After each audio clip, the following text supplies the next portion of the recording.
un terzo infarto per ritrovarci tutti insieme nella stessa stanza. Cari figli miei, levate via dai io. Che voi non sapete nulla del suo stato di salute. Babbo?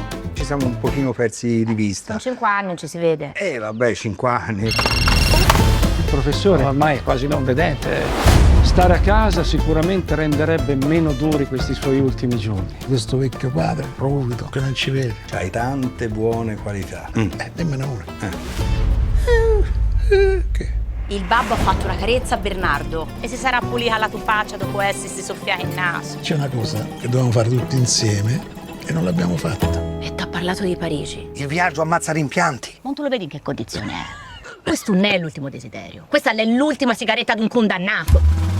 Come si fa ad andare a Parigi senza andare a Parigi? Sei mai andata a Parigi senza uscire da un maneggio? Bambini, tra quanto siamo a Bologna? 20-25 minuti.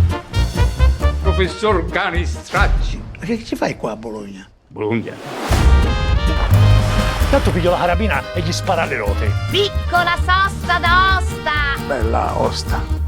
Oh, eccoli in scena! Ma che bellezza! Ma quelli sono due animali. Stan vecchi! Babbo, bravo, stan vecchi! Allora resta con me. Il tempo è relativo. Non è mai troppo tardi per inseguire un sogno!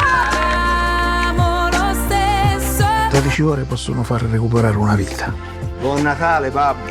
Buon Natale, babbo. Pare parecchio Parigi. Ma come siamo arrivati a questo punto? Siete anche voi parte del nostro meraviglioso sogno. Che piglio i tampone alcol o cocaina?